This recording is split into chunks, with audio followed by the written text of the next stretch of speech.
Oke kawan-kawan, selamat malam. Masih bersama vlog saya Warawiri Woro-Woro.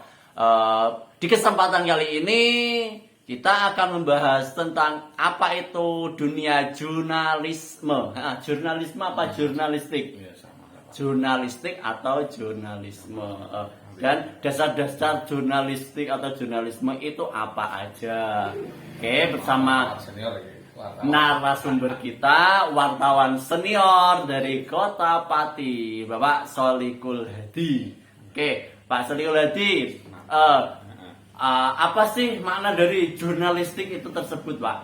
Ya, kayak jurnalistik itu sendiri adalah suatu kegiatan untuk memperoleh informasi, menuliskan informasi sehingga jadi sebuah kalimat. Jadi jurnalis itu bahasa ya. Jadi disebut kaitannya dengan media, pers, koran atau wartawan, itu kegiatan-kegiatan jurnalistik. Dan hasilnya itu menjadi karya jurnalistik. Gitu loh kalau jurnalisme. Kalau jurnalisme kan aliran.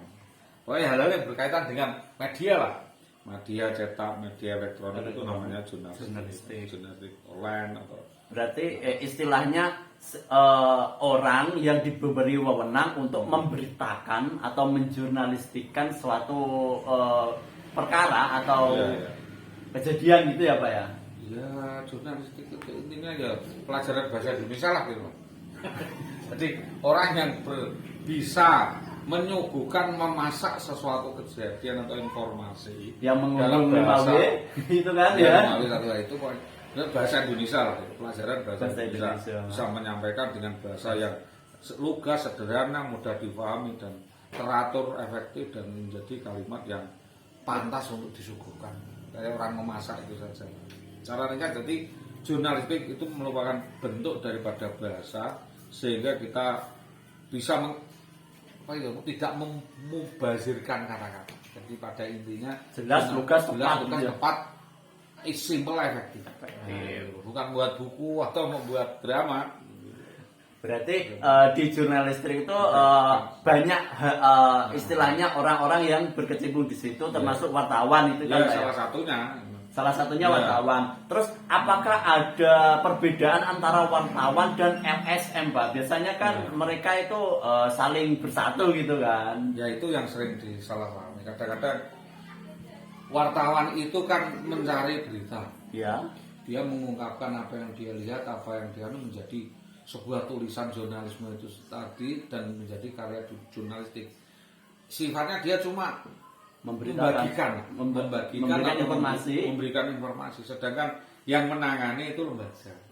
Jadi lembaga LSM itu lembaga swadaya masyarakat yang menangani hasil berita itu atau sebelum jadi berita itu ditangani. Jadi sifatnya beda lah. Kalau wartawan itu ya cuma kontrol sosial. Intinya itu membuat data, kuota, membuat informasi atau membuat opini dan sebagainya. Makanya itu selain jurnalisme, wartawan ada istilah lain kontributor atau opini senior atau tukang nulis lah gitu. Kulit tinta lah itu.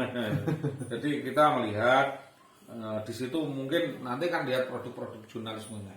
Produk-produknya misalkan opini, dia itu berarti wartawan tukang galau opini. Oh, berarti istilahnya jenis-jenis pemberitaan itu juga beda-beda ya? Ada yang wartawan hiburan, ada opini, ya. Terus ada lagi yang khusus berita atau kejadian, berita politik misalkan. Iya. Terus ada feature sponsor bangunan atau sponsor apa ya, kosmetik dan sebagainya kan. Jadi di situ ada beberapa jenis karya jurnalistik yang saya sampaikan di sini yang nyontek sedikit. Ada yang opini ini biasanya berisi tulisan-tulisan tentang penilaian, pemikiran atau pendapat atau konstruksi yang berkaitan dengan suatu peristiwa atau menganalisis suatu peristiwa. Itu yang satu kalau berita sifatnya opini. Sekarang feature. Kalau feature ini tulisan Anda menggabungkan antaranya khas bahasanya itu bahasa kayak saya tuh lebih ke feature. Kayak novel sidik-sidik, kayak gelemeng sidik-sidik. Iya. Ini tulisan apa novel? Gawan ini. Berarti lebih ada karya sastranya gitu ya. Ya boh, ini Orang itu sering mengklaim saya dulu wartawan atau tukang gawe koran kan gitu. Jadi di situ ada yang paling bagus itu yang berita sendiri, liputan kan praktis, paling cuma tesis, analisis, sintesis. Jadi tidak sampai 5W1 lah, tidak terlalu detail karena memang dituntut keteraturan pemikiran sehingga jurnalistik yang diharapkan itu sederhana, kalimatnya teratur, mudah dipahami, terus memilih kata yang ringkas, durasinya ya tepat, tidak terlalu panjang, tidak terlalu pendek gitu. Terus orang membaca karya jurnalistik itu seorang ruwet, sekali baca langsung paham. Nah, berulang-ulang berarti ya itu tadi belum profesional atau hanya feature itu, tukang ngarang gitu ya. Iya, sebenarnya sih bukan ngarang benar, tapi kan bahasanya itu loh. Iya, penyampaian bahasanya kadang kan banyak orang yang tidak mengerti, belum dan ada yang mengerti. Elemen-elemennya coba. Ya.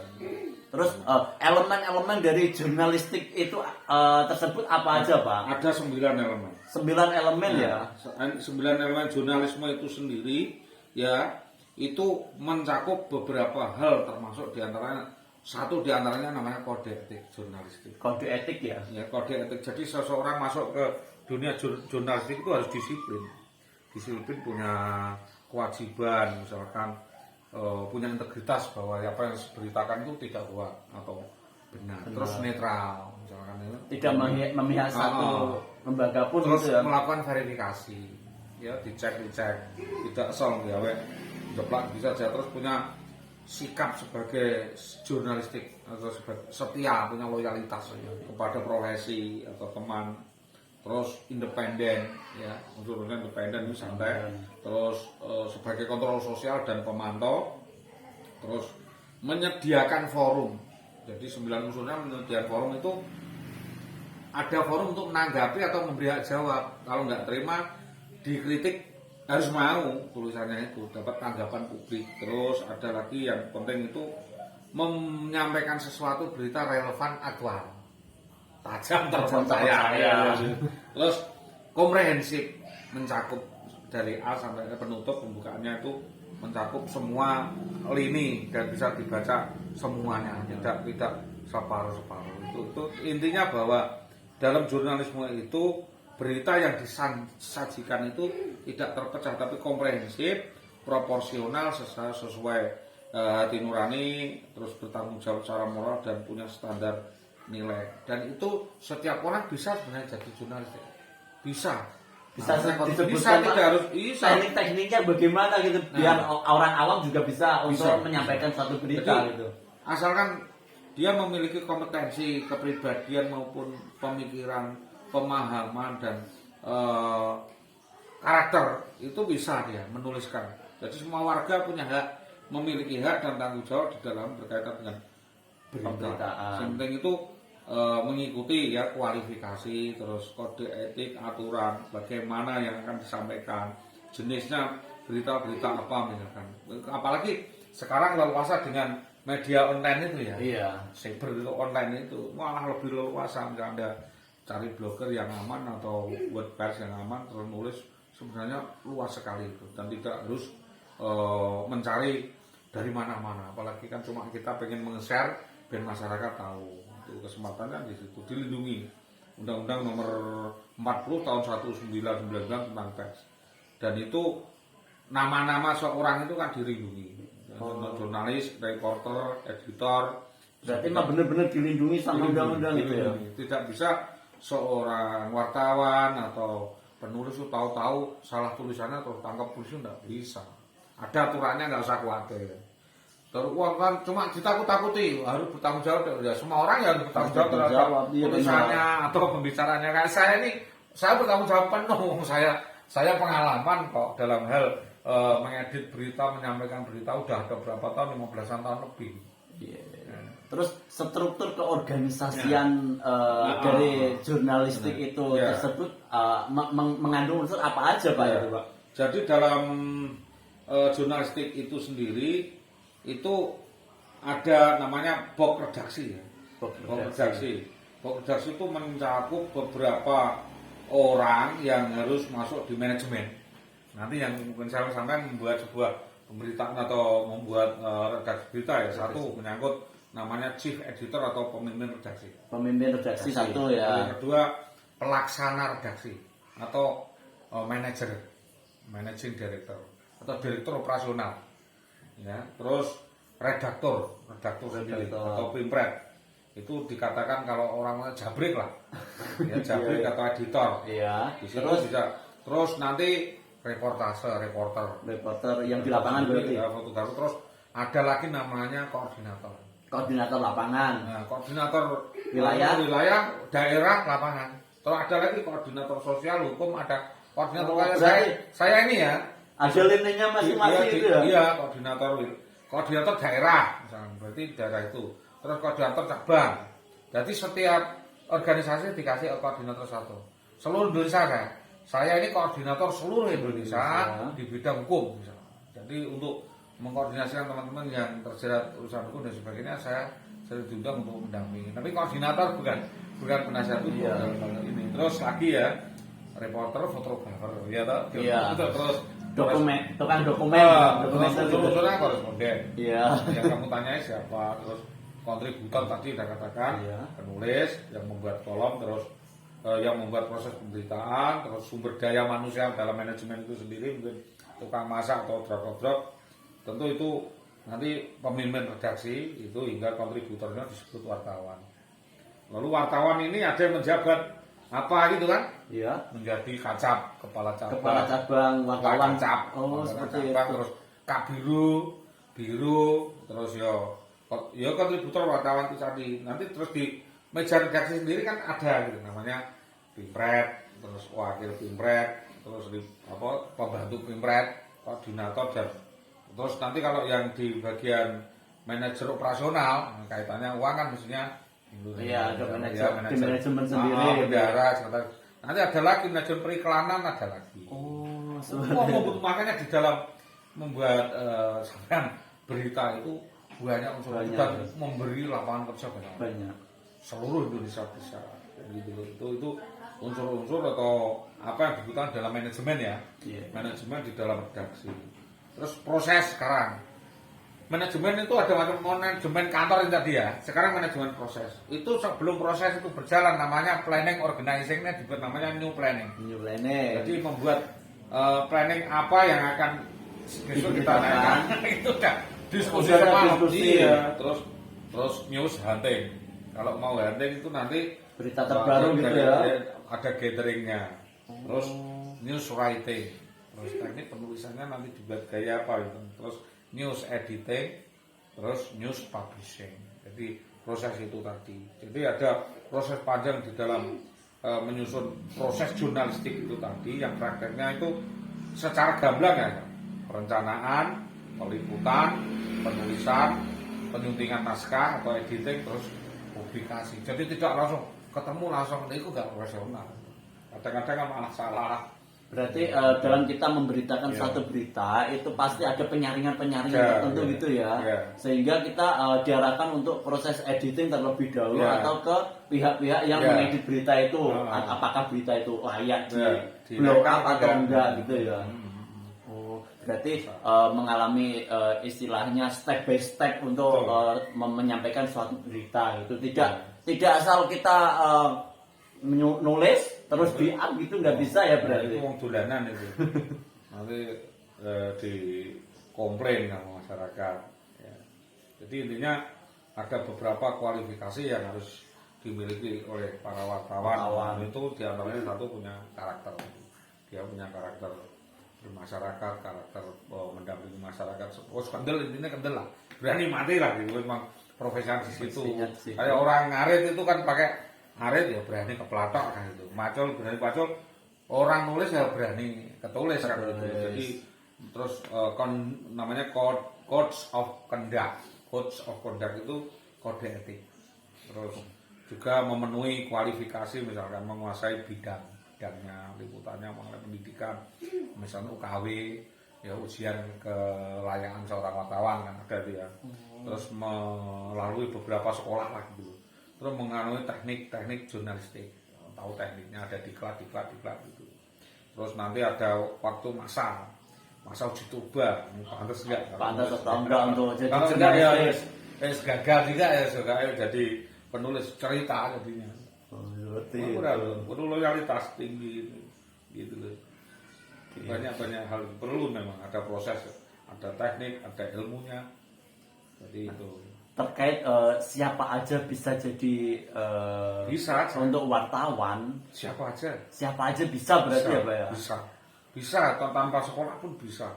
Yang penting kan hasilnya, karena kayak orang melukis itu kadang-kadang sekolah melukis pun lulus lukisannya nggak payu. Sedangkan orang yang tidak sekolah tahu-tahu tulisannya bisa melukis bagus, bisa nulis juga begitu. Cuma 3 SD tapi sekolahnya UKW, belum tentu kok sarjana komunikasi atau sarjana sastra atau bahasa Indonesia itu bisa menguasai. Belum tentu. Memang itu kesulitan tersendiri kok jadi wartawan orang beruang makanya itu jiwa masalah. Ada keahlian tertentu juga ya. Kalau saya sendiri kan sebenarnya nggak pede loh jadi wartawan, karena nggak biasa kita melihat kejadian, cara melihat, terus cara menulis. Kadang kan minder itu kalau melihat kejadian langsung meliput. Paling sulit itu meliput bagi saya itu kalau cuma dari rumah ngawur membuat apa kira-kira begini, itu gampang. Ada proses, ada aktivitas yang peliputan, penulisan, menyebarluaskan, terus tadi ada aktivasi, ada klarifikasi, terus ada tekniknya, keahliannya, misalkan teknik reportase, teknik writing, terus keterampilan meliput, menulis, terus menyajikan. Ini bahasanya lagi tuh. Terus yang syukur punya ilmu gitu loh. Punya ilmu yaitu bidang kajian jurnalistik itu sendiri yang memang komunikasinya komunikasi massa, komunikasi media massa itu ada. Oke, selama jenengan atau sampean menjadi wartawan, apakah ada kesulitan tertentu yang jenengan hadapi selama ini, Pak? Ya jelas ada lah masalah kesulitan, terutama itu mencari sumber. Narasumber itu rata-rata tidak mau. Narasumber disebutkan itu tidak mau atau takut. Tapi kan biasanya disebut dengan inisial. Nah ya, tapi kan tidak akurat. Itu sebenarnya tidak memuaskan. Sesuatu yang tidak memuaskan itu kan ya berarti tidak pemberitaannya kurang matang juga ya. Ya artinya orang langsung, kalau saya mendingan langsung saya tulis namanya. Kalau saya itu masalah berkaitan dengan keberanian. Orangnya jadi narasumber itu berani enggak gitu. Misalnya Suwarno, kalau tidak menyebutkan semua orang ya bisa memfitnah seperti itu dengan membuat gaya kayak Gus Dur. Itu bisa saja membuat bias orang bingung tuh, siapa ya kan. Ada Soekarno Sucen misalkan, atau Soekarno Bowo kan gitu. Ya Soekarno gitu toh kan, Soekarno yang mana? Iya. Kalau saya jelas pengertiannya gitu ya. Kalau siapa? Enggak apa-apa. Jelas itu. Karena selama ini kan suruh membuat inisial itu kan menunjukkan dia takut. Enggak berani kan. Narasumbernya ya takut, yang nulis ngapain jadi wartawan? Kan gitu. Kalau saya jelas saja. Dulu kan, wah, berita Anda kok seperti berita acara emang kenapa? Biar jelas, biar selesai. Makanya itu berita saya kalau nulis berita langsung bisa jadi berita acara di kepolisian, dan memang orang yang saya beritakan langsung bisa ditangkap. Kelamaan. Jadi tidak usah menggiring opini tapi langsung membidik gitu ya. Tidak usah giring opini. Baru satu dua kali kalau itu memang kriminal ya meledak langsung tangkap, selesai toh. Bisa pokok kok. Bisa jadi langsung berita acara itu ya. Iya langsung. Itu beberapa itu pengalaman. Tapi itu butuh teknik ya, teknik keberanian, dan memang betul-betul akurat melakukan penelitian. Kita ya betul-betul terjun di lapangan, tidak di rumah terus ngawur ya kena diri kita sendiri gitu loh. Kalau itu teknik pengalaman pribadi loh, tapi kalau tidak memaksa itu suatu pilihan. Karena pengalaman di Tempo dan sebagainya itu. Ya. Oke, terima kasih kawan-kawan. Itu terkait dengan sistem pemberitaan atau jurnalistik ataupun wartawan. Jadi pada intinya seperti ini kawan-kawan. Semua orang itu bisa untuk mewartakan suatu berita atau melayangkan suatu berita asalkan memenuhi 5W1. Itu. Oke, terima kasih sudah menonton vlog saya. Jangan lupa like, komen, dan subscribe. Sampai jumpa.